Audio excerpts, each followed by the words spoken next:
Nous entendons souvent les Ivoiriens dire qu'il y a 5 millions de Burkinabés en Côte d'Ivoire, qu'il y a 3 millions de Maliens en Côte d'Ivoire, qu'il y a 4 millions de Sénégalais en Côte d'Ivoire. Mais finalement, quel est le nombre des Ivoiriens eux-mêmes, ou bien dans ce pays il n'y a pas d'Ivoiriens? Souvent quand vous faites vos divisions dans votre pays, évitez le nom des autres s'il vous plaît, parce que c'est en Côte d'Ivoire seulement que nous entendons ces genres de bêtises. C'est seulement en Côte d'Ivoire qu'on voit certains Ivoiriens traiter les autres Ivoiriens d'étrangers. Je pensais que la guerre civile que vous avez connue allait vous servir de leçon, mais il paraît que vous ne grandissez pas. Tout d'abord, vous devez savoir que la Côte d'Ivoire est un pays fabriqué par les colons. Ce pays n'existait pas avant, il faisait partie de l'Empire du Mali. Tous les Djoula viennent du Mali, de la Guinée, du Burkina, du Niger et du Sénégal. Le Djoula n'est pas une ethnie, le Djoula signifie un commerçant ou un marchand. Ceux qui faisaient du commerce, quittant le Mali, la Guinée, le Burkina, le Niger et le Sénégal, allant en Côte d'Ivoire pour vendre, c'est eux qui étaient appelés les Djoula. Le Djoula signifie en langue malinké, ou en langue bambara, un commerçant ou un marchand. Beaucoup parmi eux se sont installés en Côte d'Ivoire, fondé leur famille, et c'est comme ça qu'ils sont devenus des Ivoiriens, et ça depuis des décennies. De nos jours nous constatons sur les réseaux sociaux, que c'est ces mêmes enfants des Djoula qui se disent Ivoiriens, qui insultent les pays comme le Mali, la Guinée, le Burkina, le Niger et le Sénégal. Chez nous on dit, connais-toi toi-même, est la meilleure des connaissances. Si nous suivons la logique de certains Ivoiriens, nous allons finir par conclure qu'il n'y a pas d'Ivoiriens en Côte d'Ivoire, parce qu'ils disent que tout le monde est malien, burkinabé ou autre. Nous sommes au XXIe siècle, vous devez savoir que tous ceux qui sont en Côte d'Ivoire, avec la nationalité ivoirienne, sont tous des Ivoiriens. Nous constatons que vous faites ces genres de bêtises uniquement qu'avec les pays africains, mais jamais avec les pays européens ou américains. Si un enfant est né en France par des parents ivoiriens, personne ne dira jamais à cet enfant qu'il n'est pas ivoirien mais plutôt français. Au contraire, vous allez toujours lui rappeler qu'il est ivoirien. Le marché d'Adjamé a pris feu, et nous entendons certains Ivoiriens dire que ce ne sont pas des Ivoiriens qui ont perdu leur magasin dans la fumée, mais plutôt des étrangers, entre parenthèses les Djoula, et ils disent ça, en se moquant de ces personnes. C'est là que j'ai compris que l'Afrique est en retard, mais la Côte d'Ivoire est absente. Vous devez savoir que vous êtes tous des Ivoiriens, tant que vous êtes nés dans ce pays. Vous devez arrêter vos bêtises qui ont été en majorité la cause de la crise de 2010 à 2011 dans votre pays.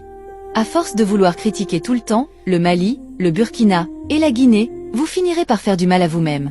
Comme vous dites que c'est les Maliens et les Burkinabés qui sont remplis chez vous en Côte d'Ivoire, qu'ils poussent les wotros, comme vous aimez le dire, vous devez également dire que c'est les Maliens et les Burkinabés qui sont les propriétaires des maisons dans lesquelles dorment les Ivoiriens. Vous devez encore dire que les entreprises dans lesquelles travaillent les Ivoiriens appartiennent aux Maliens et aux Burkinabés. Les boutiques et les gros magasins dans les marchés appartiennent aux Maliens et aux Burkinabés, mais on ne vous entend jamais dire cela. Même les champs de cacao, la majorité appartiennent aux Burkinabés et aux Maliens. À vous entendre parler, on finit par croire que les Maliens et les Burkinabés sont des affamés en Côte d'Ivoire, alors que c'est tout le contraire, les Maliens et les Burkinabés sont des patrons de la Côte d'Ivoire, pendant que les Ivoiriens eux-mêmes dorment dehors et dans des cimetières. En France, en Espagne, partout en Europe et en Amérique, 95% des Ivoiriens ont réussi grâce aux Maliens. Beaucoup d'Ivoiriens parlent mal du Mali et du Burkina, alors qu'ils n'ont jamais mis pied là-bas. C'est comme dans les pays arabes, on dit aux enfants de ne pas s'approcher des Noirs, que les Noirs mangent les humains, que les Noirs sont des esclaves. Ces gens ont grandi avec ça et c'est ce qui est dans leur tête. Alors qu'ils n'ont jamais mis pied en Afrique noire, alors qu'ils n'ont jamais fréquenté l'homme noir. Nous connaissons beaucoup d'Ivoiriens, qui vivent au Mali et au Burkina, qui ne veulent plus jamais se retourner dans leur pays d'origine, qui est la Côte d'Ivoire. Il n'y a rien en Côte d'Ivoire qui n'est pas au Mali, arrêtez de vous blaguer. Quand certains Ivoiriens parlent, ils disent les goudrons, mais au Mali aussi il y a des goudrons, et pour le Mali n'est pas payant sauf à des sorties et entrées, mais pas dans la ville. Par contre pour la Côte d'Ivoire partout il y a des péages, qui sont destinés à l'Europe, car c'est eux qui ont financé les travaux, mais beaucoup d'Ivoiriens ignorent ce côté, ils ne le savent pas. Le Mali rapporte chaque année à la Côte d'Ivoire plus de 1000 milliards, le Mali est le premier pays dans le monde, avec qui la Côte d'Ivoire gagne plus d'argent, je dis bien dans le monde. Donc si le Mali tourne le dos à la Côte d'Ivoire, ça ne sera pas bien pour vous. D'autres aussi parlent de la nourriture, c'est de l'ignorance. Sinon le Mali a plus de nourriture que la Côte d'Ivoire. Sans le Mali la Côte d'Ivoire ne peut pas manger de la viande, c'est le Mali et le Burkina qui donnent du bétail à la Côte d'Ivoire, mais c'est le Mali qui donne plus. Les Ivoiriens pensent que les Maliens mangent du attiéké, alors que les Maliens peuvent manger du attiéké seulement une seule fois dans l'année, et d'autres même pas une seule fois dans l'année. C'est le Mali qui donne à la Côte d'Ivoire, du pomme de terre, de l'arachide, du riz, du fonio, du mil, de la viande, des peaux d'animal, de la mangue, du karité, et j'en passe.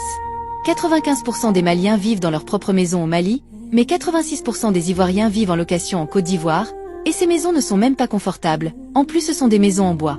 96% des Maliens mangent 4 fois par jour, mais 89% des Ivoiriens n'arrivent même pas à manger 3 fois par jour. En ce qui concerne la cherté de vie, malgré que la Côte d'Ivoire a des ports, tout est moins cher au Mali, et au Burkina, plus que la Côte d'Ivoire.